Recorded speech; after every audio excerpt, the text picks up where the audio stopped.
We will reprieve those on death row.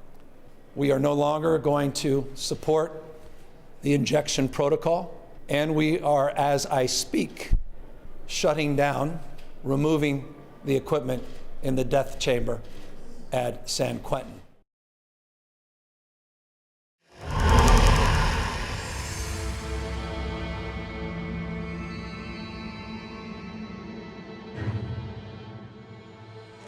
Death was carried out 10 years ago.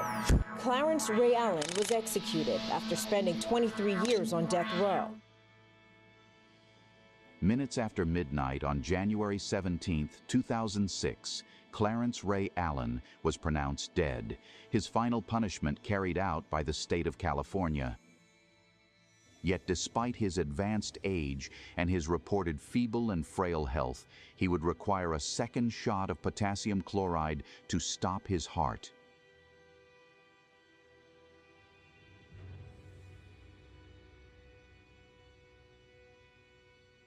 Born in 1930 during the Great Depression in Oklahoma, Allen moved to California to live an unremarkable life. Clarence would begin his life of crime at the age of 31, confessing to stealing some 3,000 cases of olives as an employee of the Sunland Olive Company, resulting in his first stint in prison. Upon his release, he would move to Sanger, California, and open a security firm, even developing a good reputation in the community. But Clarence couldn't shake off his inflated criminal ego. His so-called Allen gang would go on to commit dozens of burglaries in the community his security firm protected.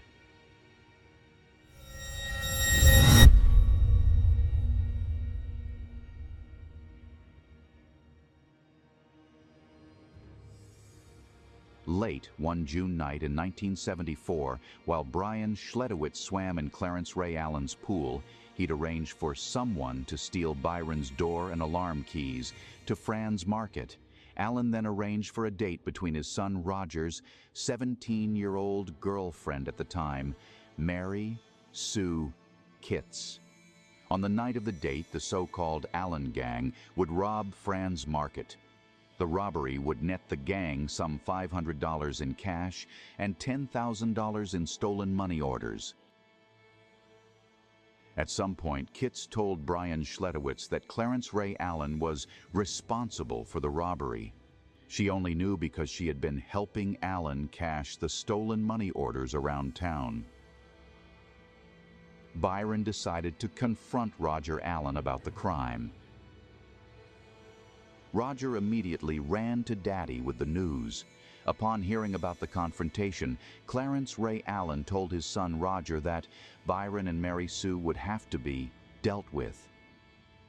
At a subsequent meeting with the Allen gang, Clarence told the group that Mary Sue Kitts had been talking too much and should be killed. So they took a vote, and it was unanimous because the gang feared what might happen if they didn't go along with Allen's plan.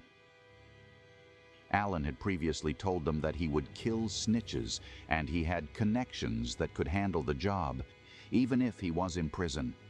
He also liked to refer to himself as a mafia hitman, and said the secret witness program was useless, because a good lawyer could always find an informant's name and address.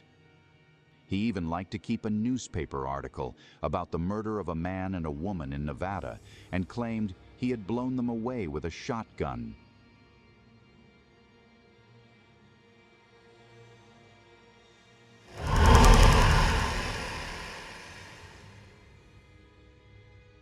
Allen had ordered Eugene Leland Furrow to murder Kitts. When Allen called Eugene to learn if he had killed Kitts, he told him he was in the process of strangling her, and Allen replied, "Do it." After killing her, Eugene threw her body into the Friant Kern Canal. Her body was never found.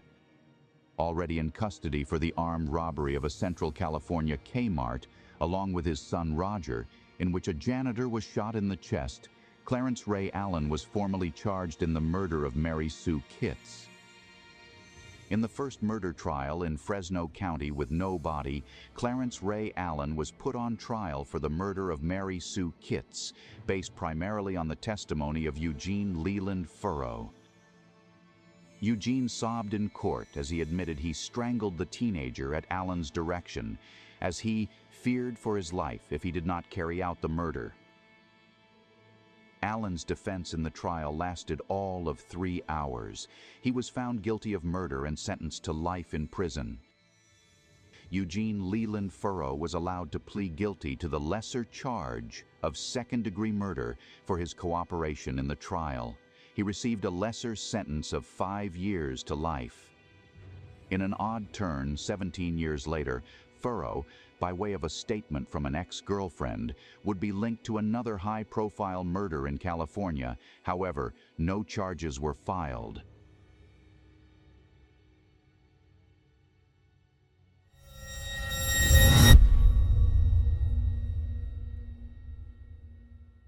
While serving his life sentence in Folsom Prison for Kitts' murder, Allen was trying to obtain a new trial and, in his twisted mind, figured if there were no witnesses to testify against him, he would be acquitted. He conspired with soon-to-be-released inmate Billy Ray Hamilton to kill the various witnesses who had previously testified against him in the robbery of Fran's Market. 9 days after his release, Hamilton, who was staying at Kenny Allen's home, Clarence Ray Allen's son, carried out Allen's plans for revenge. On Friday, September 5, 1980, Hamilton, carrying a sawed-off shotgun with his girlfriend Connie Barbo, herself carrying a revolver, forced the employees of the market into a back room under the pretense of a robbery. The only survivor, Joe Rios, would testify, Byron Schlietowitz struggled with Hamilton as Connie Barbo held a gun on the others. At some point, the shotgun went off. Then again, Joe would run to hide in a bathroom when he heard a third blast. Then the bathroom door flew open and Billy Ray shot Rios. He would only be hit in the arm and he would survive the attack. 5 days after the attack, Billy Ray Hamilton was arrested while attempting to rob a liquor store. He was found with a hit list containing the names and addresses of the witnesses who testified against Allen at his trial for Kitts' murder. Brian Schlietowitz was on the list. Once again, at the behest of Clarence Ray Allen, 3 young lives were tragically and brutally taken. This time it was Byron Schlietowitz, Josephine Rocha, and Douglas White.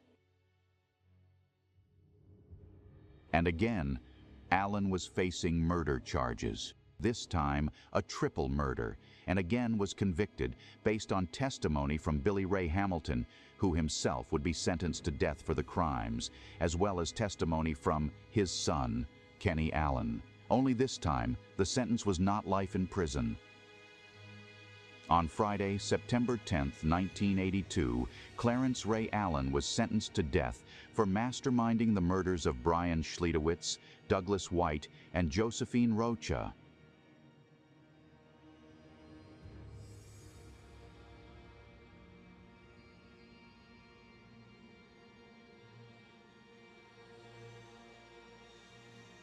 After spending more than 2 decades on death row and suffering from failing health, Allen had his last meal, which consisted of buffalo steak and fry bread, as well as a bucket of KFC white meat-only chicken, sugar-free pecan pie, sugar-free walnut ice cream, and whole milk.